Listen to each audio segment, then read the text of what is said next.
लिहाजा आप सोचिए कि एक आदमी ठीक ठाक पैदा हुआ, वो किसी मुसलमान के घर में भी पैदा हुआ। ये कौन सी दुनिया है जो कहते हैं ला इलाहा इल्लल्लाह मोहम्मद रसूलुल्लाह, अल्लाह से के अलावा कोई दूसरा पूजा के लायक नहीं है, ये कहते हैं। और अल्लाह सुप्रीम है, तो अल्लाह ने आंखें यहां लगाई, नाक यहां बनाई, बाल यहां बनाए, कान बनाए, अल्लाह ने बनाया। ये किसी इंसान की कारीगरी नहीं है, ये उसकी कारीगरी है। तो अल्लाह ने जब तुम्हें भेजा था तो ठीक ठाक भेजा था।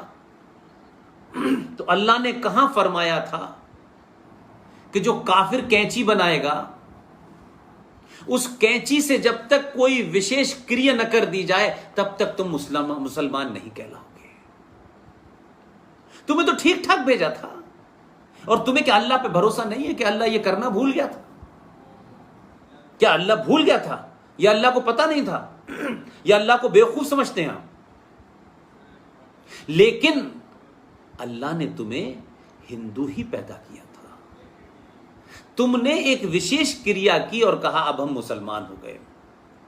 तो काटने की प्रक्रिया जो 5वीं क्लास में आपने बच्चे के साथ की, वो जीवन भर सिर्फ काटने की बात ही करता है,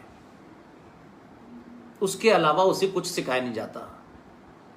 बकरा काटो, भेड़ काटो, भैंसा काटो, हिरन काटो, सब कुछ काटो, और जब कुछ न मिले तो काफिर को काटो। कहां पे कुरान में लिखा हुआ है? बताए ना। इस किताब के अंदर बड़ा सारा झूठ है, लेकिन कुछ झूठ आपको फायदा पहुंचाता है। कहां लिखा है? आप ही फरमा रहे हैं कि जिस किसी जगह अगर कोई इबादत, नमाज पढ़ने से कोई ऑब्जेक्शन उठा दे, सवाल खड़ा कर दे, उस पे कोई विवाद खड़ा हो जाए, उस जगह पे पढ़ी हुई नमाज और अजान को अल्लाह एक्सेप्ट नहीं करता। आप तो बुतखाने को तोड़ करके अल्लाह को खुश करना चाहते हो। तुम सोचो कि मेरे बुतखाने को तोड़ करके तुम अल्लाह को खुश करना चाहते हो, तभी तुम पूरी दुनिया में जलील हो रहे हो। 57 मुल्कों में अल्लाह ने बेशुमार दौलत दी। तुम जाहिलों को यह भी नहीं पता था कि तुम्हारे नीचे पेट्रोल है। काफिर और शैतान और यहूदी ने आके तुमको बताया कि यहां पेट्रोल है, तो तुमने क्या करना शुरू किया? कोई सोने के महल बनवा रहा है। तुमने कहा कि ये शियाओं की मस्जिद, ये सुन्नियों की मस्जिद, ये देवबंदियों की, ये अहले हदीस की, ये बरेलवियों की, ये अहमदियों की। कहां था भाई ये? किसकी बात कर रहे हो? किसको बेवकूफ बना रहे हो यार? उस सनातनी हिंदू को जिसको पता नहीं है। कुरान शरीफ में कहां लिखा है कि 5 वक्त अजान देना तो भोंपू पे देना, कि लाउड स्पीकर पे देना? ये जाहिल मौलवी जो टेलीविजन पे बैठते हैं, जो औरंगजेब को अपना बाप मान के वलीउल्लाह कहते हैं, ये कहते हैं कि हमारे कुरान में है कि लाउड स्पीकर पे देना। इन जाहिलों से पूछो कि अगर तुम्हारी सच मान लें तो 1400 साल पहले कुरान शरीफ था। भाई साहब, 100 साल पहले लाउड स्पीकर आया है। कोई जवाब नहीं है। ये नहीं है, ये भारत में इस्लाम को पॉलिटिकली इस्तेमाल करके इस देश के सनातनी भोले भाले हिंदुओं को कैसे डराओ, क्योंकि उसी मस्जिद का और कुरान का इस्तेमाल करके कश्मीर के अंदर नमाजें और अजानें पढ़ी गई रात के 2-2 बजे, और जोर जोर से अजानें इसलिए दी गई कि जब मुसलमान आतंकवादी कश्मीर का जो मुसलमान था, जिहादी था, जो हिंदू औरत को और हिंदू मर्द को मारना चाहता था, वो गोली चलाता था तो अजान की आवाज तेज हो जाती थी। ये इतने मक्कार थे कि जिसे अल्लाह का घर कह के सुबह से शाम कहते हैं मस्जिद शहीद हो गई, मस्जिद अल्लाह का घर है और मस्जिद तो जहां होती है वही होती है, एक बार होती है वही होती है। तो इन मक्कारों से को जरा हज करने जाएं और सऊदी अरब से जाकर के पूछें कि अब तक आपने कितनी मस्जिदें तोड़ी। ये सऊदी अरब के इस्लाम से ज्यादा बड़ा इस्लाम है। ये मक्कार हैं, ये इस्लामिक नहीं है। ये इस्लाम की चादर ओढ़ के अपने छुपे हुए मंसूबों को पूरा करना चाहते हैं। इसलिए मस्जिदों का इस्तेमाल राजनीति के लिए हो रहा है। 1990 में कानून पास हुआ था, मिसयूज ऑफ रिलीजियस प्लेसेस, पूरे देश में लागू था, कश्मीर में नहीं था। इसलिए मस्जिदों से गोली चलना कश्मीर में कोई आम बात नहीं है। मस्जिदों से असले मिलना कोई हराम की बात नहीं है, यह है ही एजेंडा। लेकिन हिंदुओं को डराओ कि मंदिर और मस्जिद एक हैं, दोनों में जमीन आसमान का फर्क है, दोनों में फर्क है। मस्जिद कहीं भी उठ के कहीं बनती है, मस्जिद नमाज पढ़ने की जगह है। वहां ना अल्लाह मियां की स्थापना हुई है, ना प्रॉफिट मोहम्मद साहब की स्थापना हुई है, और ना वहां कोई ऐसी चीज है कि जो वहां से हटती नहीं है। ये आप ही कह रहे, मैं नहीं कह रहा। और हजारों मस्जिदें हटाई गई।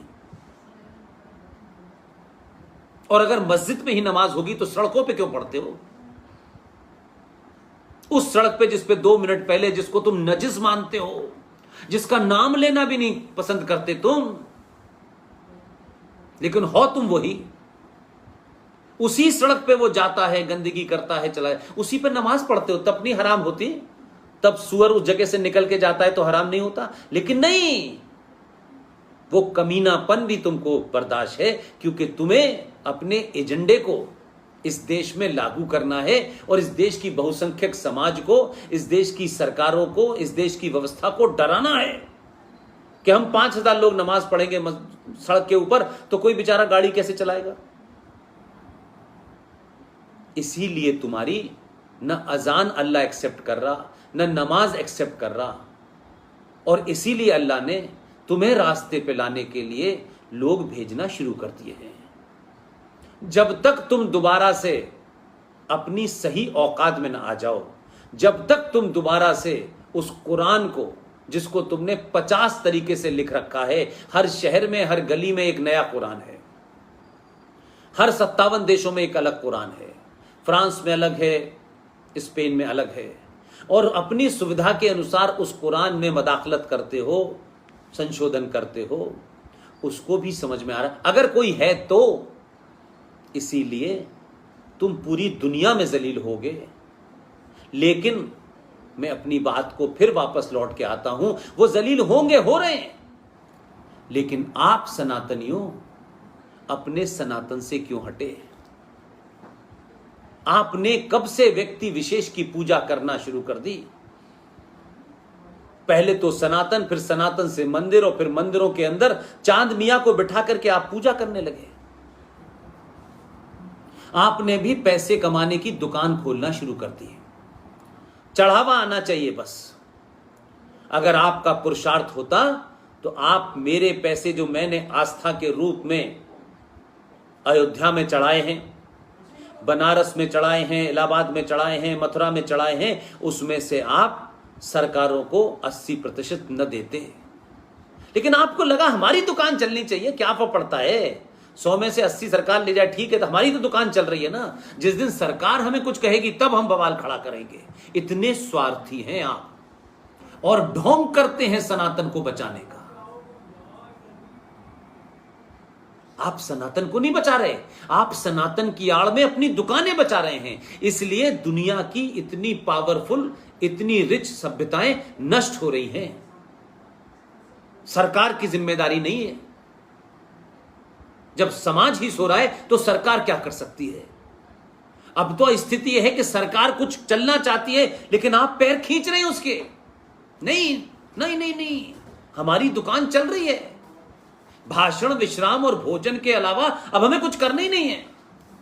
अब तो सरकार करेगी, अब हमें क्यों माहौल बनाना है।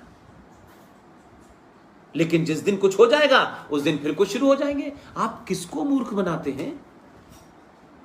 आप किससे डराते हैं? जो समाज डरना नहीं चाहता उसे भी डराते हैं आप। आपका अपना समाज आपसे डरना नहीं चाहता लेकिन आप उसे डराते नहीं, ऐसा नहीं करना है। इसलिए आप अपने आदमी की हत्या पे रोते नहीं हैं।